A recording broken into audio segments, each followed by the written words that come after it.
When you learned that you were definitely going home, how did that feel? And let me ask you this, and this might be a tough question. What was your first night like back in the United States? So, I had been in regular communication with Roger Carstens. He was the special presidential envoy for hostage affairs, and I had been in touch with Julie Sunday. She was the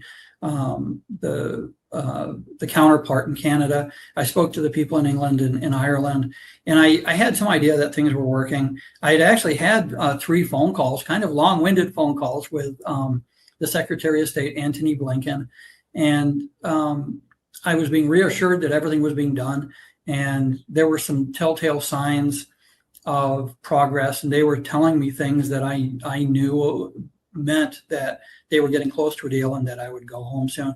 The FSB would turn up every once in a while, make sure I was okay. And one day they turned up and asked me to write a pardon request to go to Putin. And I said, okay, yeah, whatever. And they said, no, we need this right now. And they said, you can write it in English and it can say whatever you want it to say, but we need it right now. And I said, well, okay, let me write it. And when you guys come back, because they'd come every week or two. I was like, when you guys come back, I'll have it ready for you. And they're like, no, we need it right now. We have to send it to Moscow right now. Well, I knew that from Trevor and Brittany having to write these kinds of pardon requests, that it was a precursor to them, going home. So I knew something was up. I was able to verify that there was something in the works, even though I didn't know exactly what. And then I prepared. I got my stuff together that I'd want to bring home. I started, putting things aside that I would hand out to other prisoners, friends, and whatnot.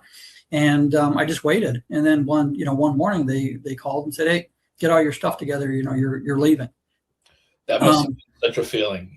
Yeah, that was good. Yeah, I mean, you've been waiting for it for a long time, and all of a sudden it's happening.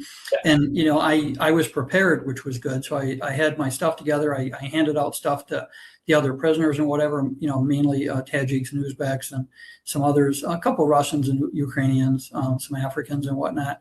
And they took me back to Moscow. I was at Lefortovo again for 5 days. I was in solitary confinement, so I had no books. I couldn't write. I couldn't do anything. I was in solitary for 5 days, and I couldn't do anything except just sit there. Now, the guards at Lefortovo, most of them were the same ones that had been there when I was first there, and we'd always gotten along with each other because I didn't cause any trouble. So when I turned up, they were just like, "Oh, hey, Paul, you're here," and they would do something funny because they're like, like we would do this to be quiet, right? In Russia, they go like this, which means people are listening or people are watching. Okay. And so they took me in, like when you arrive, they take you into a cell to search you and whatever. And so they did that. They were like, people are listening, but then they said, "Hey, you're here to go back." And there's another American, which was Evan Gershkovich. And they're like, yeah, they're getting people ready for an exchange. Wall Street Journal reporter. Right. Yeah.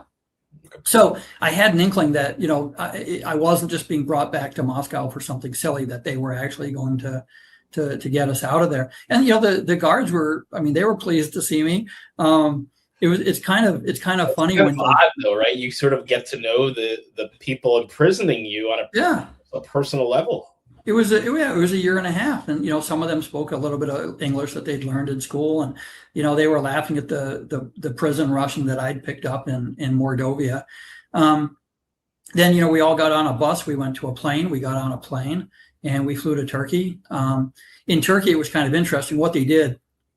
We had 6 CIA planes lined up, and the Russian plane landed. And what they were doing is kind of separating the different people going to different countries and whatever. And the CIA planes had brought in the prisoners from Slovakia, Poland, Norway, and what have you, the Russians.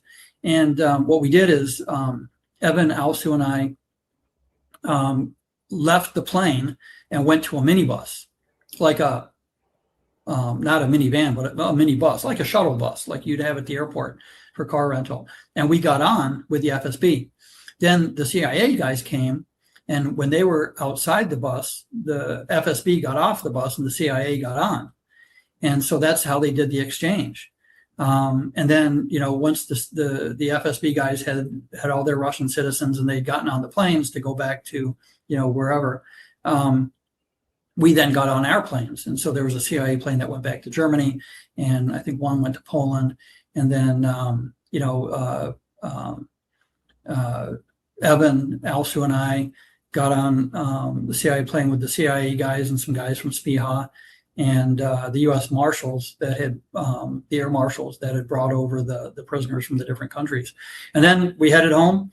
We stopped in at Andrews. We didn't know we were going to go and meet the president. I looked pretty bad. I hadn't showered in 2 weeks. I had clothes on that hadn't been washed in a while. They were clothes that I'd actually worn when I went to Russia, and they'd been, stuck in a bag for 5.5 years. So they probably smell a little bit. Oh, but wow. We're halfway back, and they're like, "Hey, we're going to Andrews. You're going to meet the president." And I'm like, "Okay." So I had to shave really quickly, and there was a CIA guy on the plane that was a former Marine, so he gave me some shaving stuff and whatever. And I was like, there's no way I can get off the plane looking like this. And, I got to clean myself up. And they were all laughing like, once a Marine, always a Marine. And I said, yeah, but I can't get off the plane and look like, a dirtbag. It looks like you just went to a party 5.5 years ago and you're still wearing the same clothes. Yeah, I'm wearing the same clothes. I haven't shaved and, I look bad. You've been on a really long night. A long bender, right, yeah. So I got cleaned up and then we landed at Andrews and they said, "Hey, Paul, you've been held the longest, so you're going to get off first. And just so you know that, Vice President Harris is there, the president's there. There were members from the NSA and CIA and some congressional people there, and there were a lot of journalists. There was kind of like a pool right outside the plane, and then tons and tons more behind barricades. So I did everything I could to walk down the steps of this plane without falling down and being at the bottom of the stairs. Yeah, emotionally overcome at this moment. You're in back. Well, I mean that's the thing is I was just thinking about making it down the steps of the plane without falling, so that the picture on the internet forever was me in a heap at the bottom of these stairs. So you kind of see like I had a death grip on the railing going down, and I waved with my left hand, and as the president was walking up to the plane, I gave him a salute that came out pretty well, and then. He just walked up and we started chatting, gave him a hug, shaking hands and whatnot. My sister was there, and then, Evan came down, then Alsu, and then we were all chatting back and forth, all of us. And I'm chatting with the president, and he took an American flag off his lapel and put it on my shirt. So President Biden gave you his lapel, gave it to you, that it's yours now. Yeah, he put it on my shirt, so I was wearing that, and I still have it and wear it all the time. And it's I talked to the pool reporters, and they're all like, "What did the president give you? What did the president give me?" And I was like, "Hey, it's an American, it's American flag." I mean, to be given an American flag lapel pin by the president like that off his own suit coat, I mean that's that's pretty cool. And that's the kind of thing that I'll remember for a long time.